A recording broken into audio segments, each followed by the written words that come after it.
I'm telling you, it ain't nothing as dangerous as somebody who's making a comeback. You haven't had a fight till you get in the ring with somebody who's making a comeback. You haven't been through hell till you run up and punch somebody who ain't got nothing to lose. Slap somebody and say, nowhere to go but up. Already lost everything, already been through trouble, already been embarrassed, already been humiliated, already been talked about, already been laughed at, already been betrayed, already had my feelings hurt. Tell somebody, say, nowhere to go but up.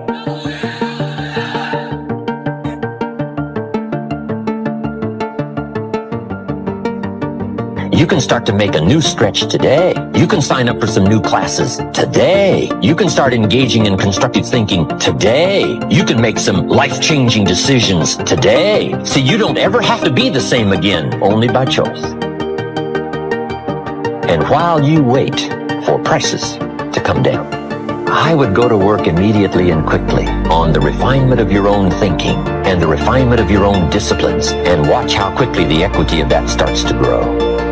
Now, this is called dealing in straight talk. Let's go do it.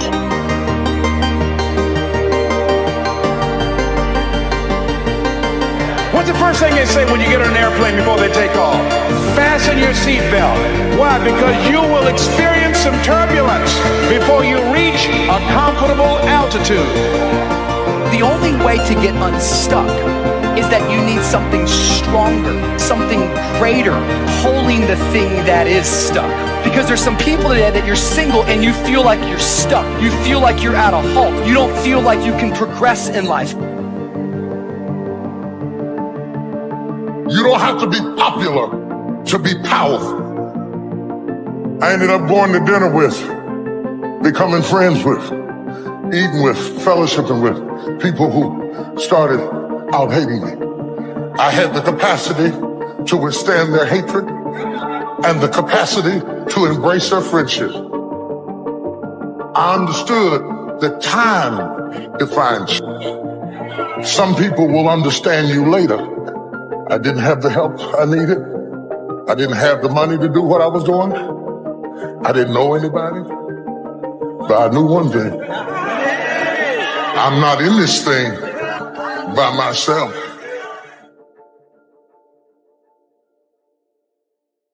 It's not about perfection, it's about progression. But some of you right now, you've got it in your mind. The only way I can progress is if I get a partner. Oh, but friend, you need something bigger than a partner to pull you out of this season where you feel like you're stuck. Guess what you need? You don't need a partner, you need a God-given purpose.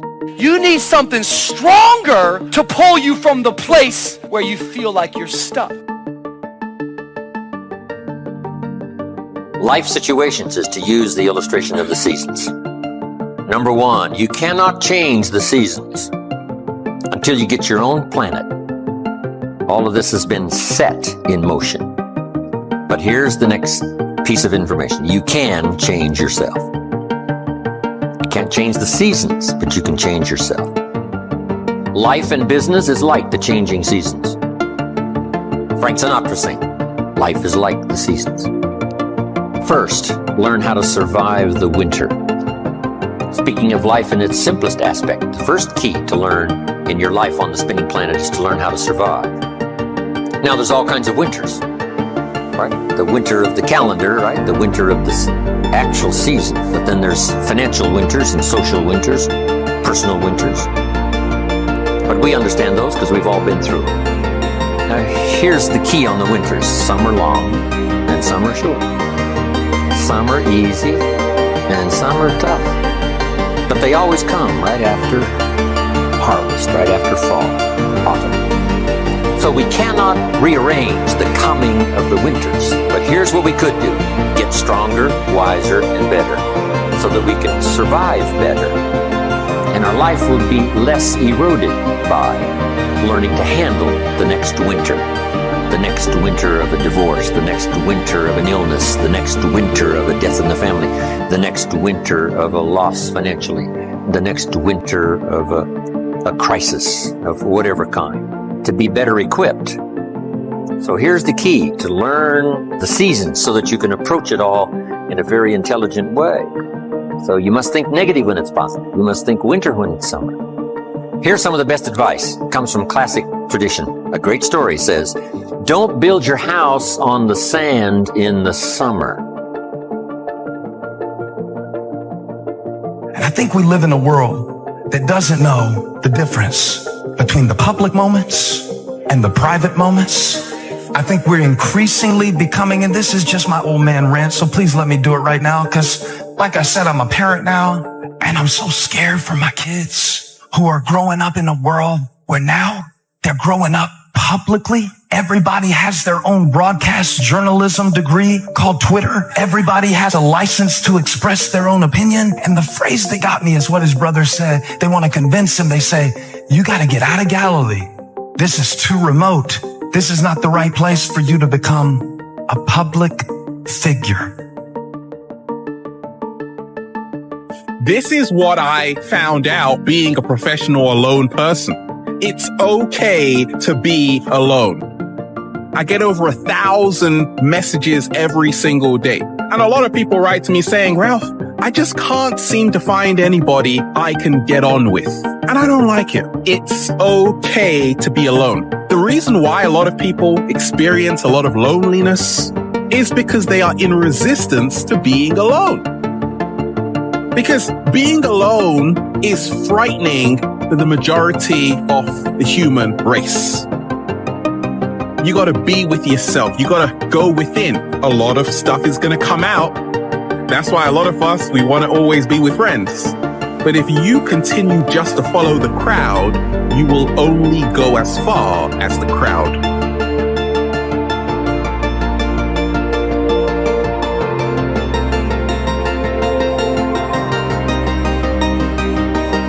When you're at the top, when you're an owner or you're the leader, there's times where you have to do things by yourself. There's no doubt about that. And if you have a problem with that, you're going to have a problem being in a leadership position. Because there's things that you have to do as a leader. You have to lead from the front. You have to work harder. You have to do extra. And if you're not, that's not good. And if you're working harder, there's going to be times when you're not with anyone else. And you have to be okay with that. That's what that expression means. It's lonely at the top, meaning like you're at the top because you're willing to behave or be a certain way that other people either can't or won't, right? From that perspective, you're definitely lonely at the top. Yeah. There's no one that's going to sit there and do what I'm willing to do to be there. Like, where are you at? I don't know. Haven't seen you.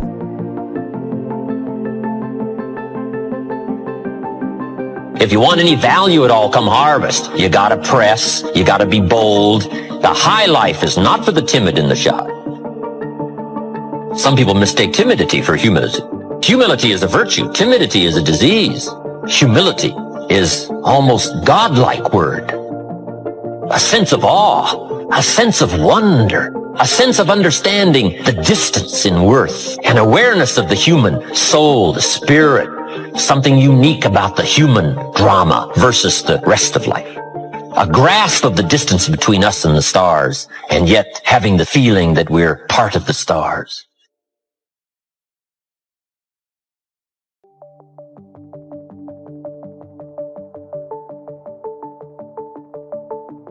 It's okay to dream, but we must not just become a dreamer. Be proud, but not arrogant. It takes pride to win the day. It takes pride in company and opportunity. It takes pride in group, organization. It takes pride in cause and accomplishment. But the key is to be proud without being arrogant. If you want the audacity to be successful, don't you understand the crap that comes along with that?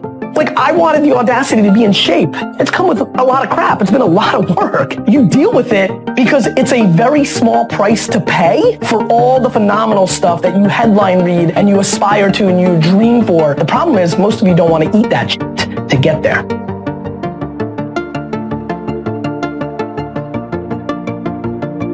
Analyze where you are. Go into your store. What's in here? What's old? What's decaying? What stinks? Okay, what's that over there? Negative attitude. Gotta get rid of that one. Negative people. We can't hang anymore. You got to go. You can't do this anymore. Fear. Come out of there. What's over there in the corner? Procrastination. What's over there? Okay, bad attitude. All that stuff. Get out of there. Throw it out. It's got to go. And What do I need? What do I need to get me from where I am to where I need to go? What do I need? Okay, I need more people who dream like me, who think like me, who can stretch and grow like me. I gotta surround myself with more people like that. All right, good. I need more confidence here. I need to develop more belief in my ideas and in my plans. I've got to do that. What else do I need to get to where I need to get to? To get to survive, to live. What do I need? Okay, I'm going to a new place. I need new skills. So this is what it is, inventory. Throw out what you don't need and what you need.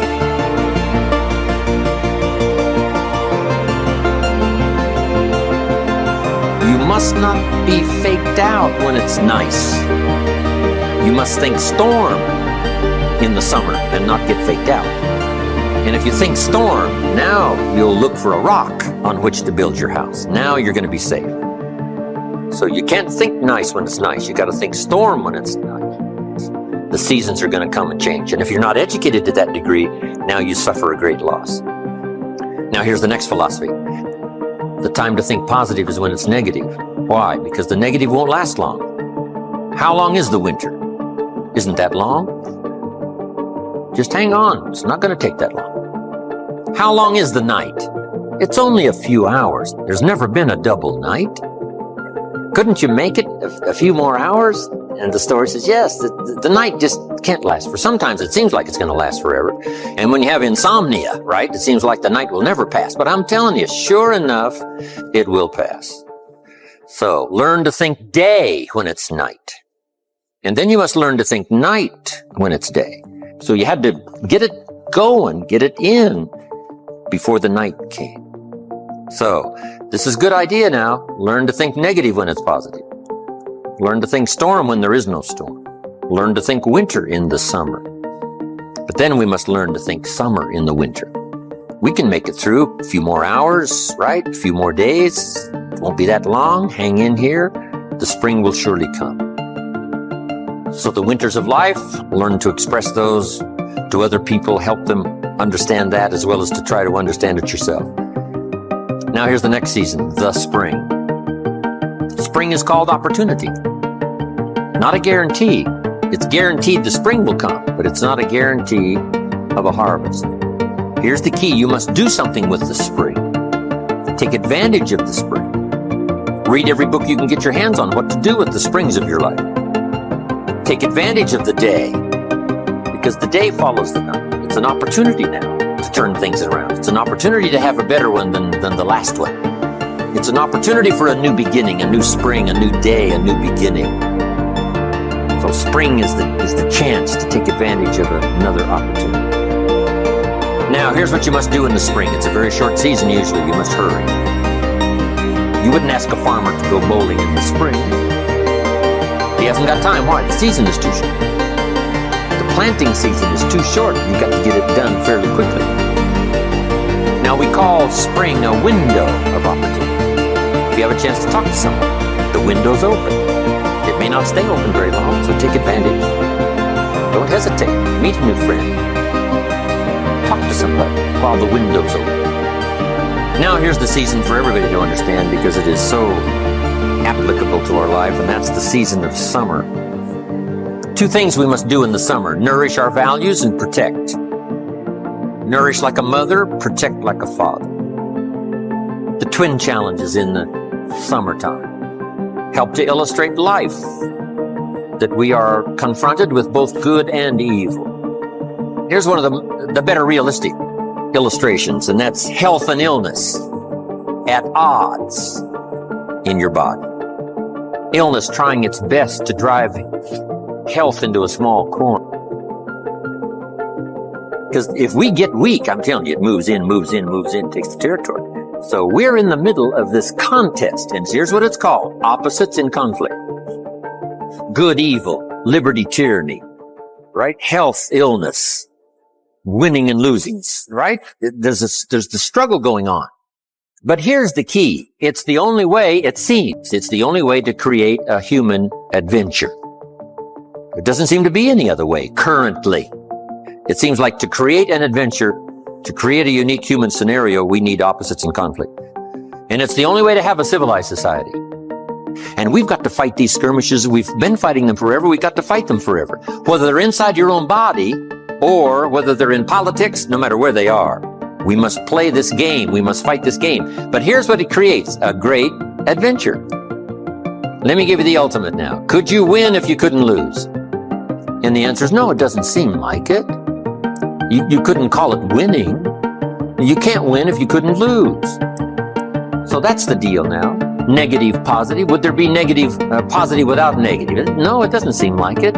It seems like this is the current setup. For the foreseeable future. It looks like it's been that way as long as we can remember and as long as the history tells us. So here's what you want to do if you want the adventure. You must learn to play this game, to work with all the positive forces to defeat the negative forces as early and as soon and as much as possible. To contain the ravages of disease that want to take you early. You got to fight back. You can't just leave it. Somebody says, well, I got my fingers crossed. Not a good philosophy. You got to take your vitamins. You got to do the stuff. You got to do the deal. Jump on the positive side of whatever you want. See if you can't help out in this warfare and this push-shove match. That's the key. So in the summer, here's what you must do. Nourish the plants in the garden. Nourish your values like a mother. Give life. Whatever you start now, you must nourish it and give it life.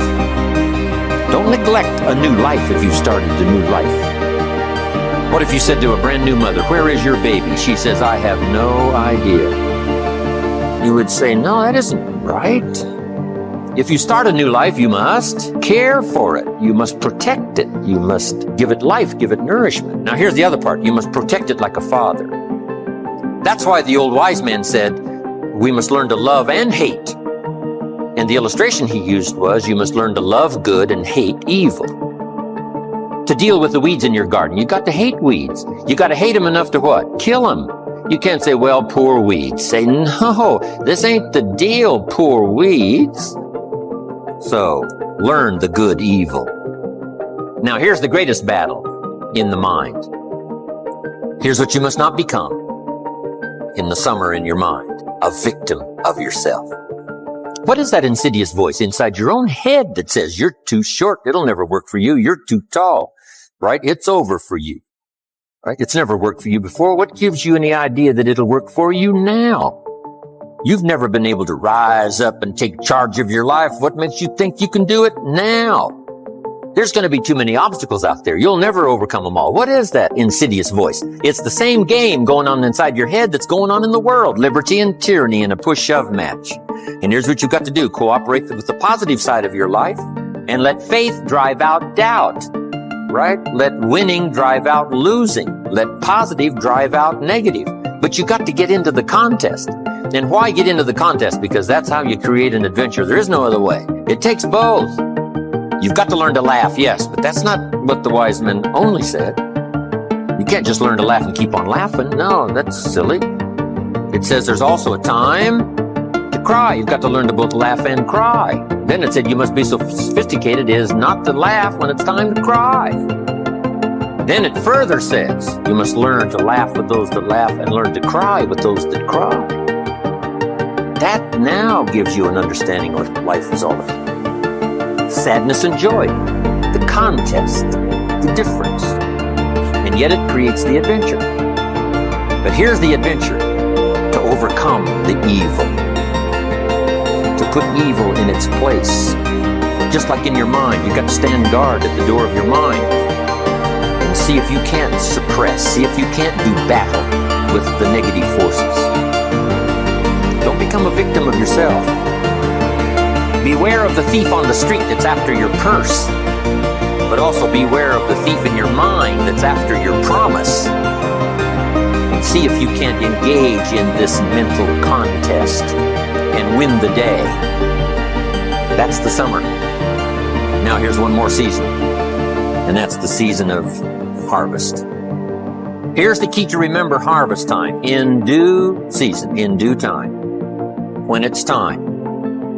Part of this is to develop the patience so that when it's time, it will come. But you cannot be impatient. Patience is part of the game here.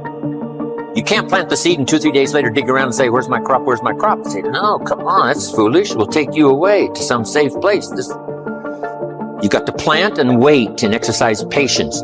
And then when it comes time, you give it nourishment and you give it care and you give it protection. And then you got to wait some more and you got to wait some more and you got to wait some more.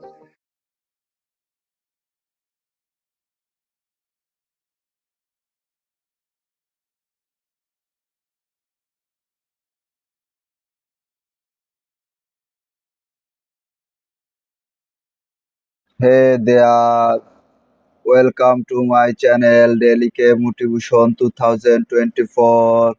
Today speak, I am going to win every day. You don't have to be popular to be powerful. In the up going to dinner, win, becoming friends with, even with follow shipping with people when you and other or you're the leader. There's time where you have to do things by yourself, and if you have a problem with that, you're gonna have a problem being leader position. Cause there's things you have to do as leader. You have to leader from the front. You have to work harder. And if you're not, it's not God. And if you're working harder, there's gonna be times when you're not with any less. And you have to be okay with that. That's what that expression means. Meaning like you're at the top because you're willing to be or be.